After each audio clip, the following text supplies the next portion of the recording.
A queda de Jericó. O sol já estava alto quando Josué se levantou diante do acampamento de Israel. A poeira do deserto ainda marcava os pés das famílias que haviam atravessado o Jordão. Mas agora, seus olhos se voltavam para a imponente cidade de Jericó. Era a primeira batalha na Terra Prometida e a cidade estava fortemente protegida por muralhas enormes que cercavam todo o perímetro. Jericó era conhecida por sua grande fortaleza. Suas muralhas eram tão largas que carruagens podiam correr sobre elas. Para os habitantes da região, Jericó representava segurança contra qualquer inimigo. Porém, para Israel, era o primeiro obstáculo no caminho de conquistar Canaã, a terra prometida por Deus a Abraão, Isaque e Jacó. Josué sabia que a vitória não viria por força militar.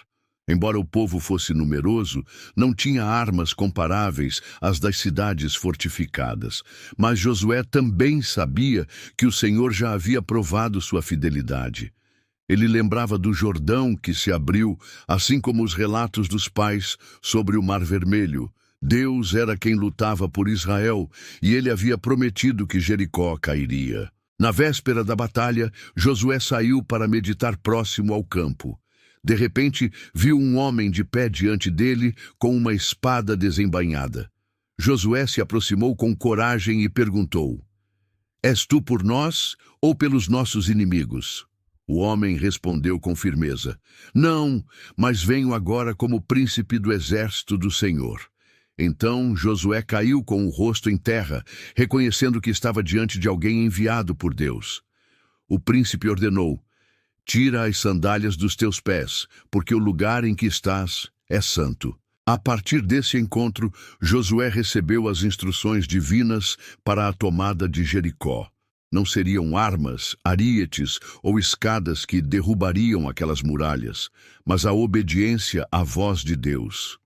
O plano era inusitado e parecia ilógico aos olhos humanos, mas seria a maneira de mostrar que a vitória vinha do Senhor. Josué reuniu os sacerdotes, os guerreiros e todo o povo. Explicou que durante 6 dias eles deveriam marchar ao redor da cidade uma vez por dia.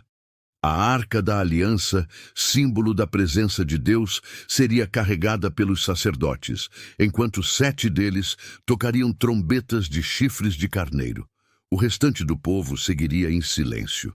No 7º dia, deveriam rodear a cidade 7 vezes. Ao final da 7ª volta, os sacerdotes tocariam as trombetas e todo o povo levantaria um grande grito. Nesse momento, as muralhas de Jericó cairiam e Israel entraria para tomar a cidade. As instruções pareciam estranhas, mas ninguém questionou. O povo havia aprendido que obedecer ao Senhor era a chave para vencer. Assim, no primeiro dia, os sacerdotes levantaram a arca e se colocaram à frente. Tocaram as trombetas, e o som ecoou pelas planícies enquanto os guerreiros marchavam em silêncio. Dentro de Jericó, os habitantes observavam da muralha, primeiro com curiosidade, depois com medo. Eles esperavam um ataque, mas Israel apenas marchava. A cidade estava trancada, ninguém entrava nem saía. O som das trombetas se repetia diariamente, lembrando aos cananeus que o inimigo estava às portas, mas nenhum golpe de espada era desferido. O silêncio dos israelitas era perturbador. Homens, mulheres e crianças, dentro de Jericó, olhavam pelas janelas, tentando entender o que acontecia. A cada dia, a tensão aumentava. Aquela estratégia não fazia sentido humano, mas estava enfraquecendo os corações dos inimigos. No 2º, no 3º e no 4º dia, o ritual se repetiu. A cada manhã, os israelitas se levantavam, seguiam a arca e rodeavam a cidade em silêncio, ouvindo apenas o som das trombetas. O povo de Jericó começou a sentir o peso do julgamento que se aproximava. Havia em Jericó uma mulher chamada Raabe, que já havia ajudado os espias de Israel antes da travessia do Jordão. Ela acreditava no Deus de Israel e havia pedido misericórdia para si e sua família. Josué não esqueceu sua promessa e lembrou ao povo que, quando a cidade caísse, Raabe e seus parentes seriam poupados. O quinto e o sexto dia passaram da mesma maneira. Os israelitas estavam firmes em sua obediência, mesmo que aos olhos humanos parecesse apenas uma marcha sem propósito. Josué, porém, mantinha sua confiança na palavra do Senhor. Chegou então o sétimo dia. O povo acordou mais cedo do que o normal. A expectativa estava no ar. Sabiam que aquele seria o dia da vitória. Os sacerdotes ergueram a arca e todos se posicionaram. Nesse dia, não dariam apenas uma volta, mas 7. A primeira volta foi feita em silêncio, como nos dias anteriores. A segunda e a terceira voltas aumentaram o suspense. A cada passo, o coração dos israelitas batia mais forte. O sol subia e o calor se intensificava, mas o povo perseverava. Na quarta, na quinta e na sexta voltas, o silêncio tornava-se quase insuportável. Dentro da cidade, os habitantes estavam apavorados.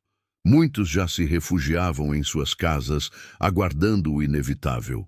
Finalmente, na sétima volta, os sacerdotes levantaram as trombetas e tocaram com força. Josué ergueu a voz e ordenou ao povo: gritai, porque o Senhor vos entregou a cidade. Um clamor imenso subiu da multidão. O grito de milhares de vozes ecoou como um trovão. O chão tremeu e, de repente, as muralhas de Jericó começaram a ruir. As pedras que pareciam inabaláveis desmoronaram diante dos olhos de todos.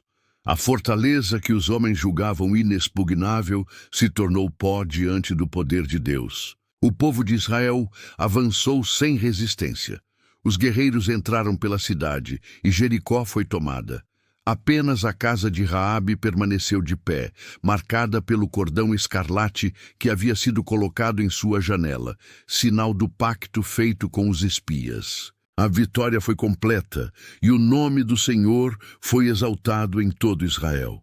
A queda de Jericó não foi apenas uma conquista militar, mas uma prova de que a obediência à voz de Deus traz vitória sobre qualquer obstáculo.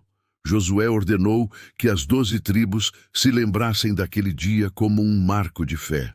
A cidade fortificada caiu não pelo poder das armas, mas pelo poder da palavra de Deus e pela obediência de seu povo. Enquanto as ruínas fumegavam, Josué levantou seus olhos e agradeceu ao Senhor.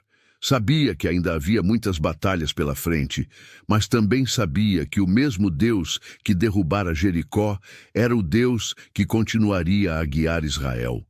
O povo celebrou a vitória e a fama do Senhor se espalhou pela terra.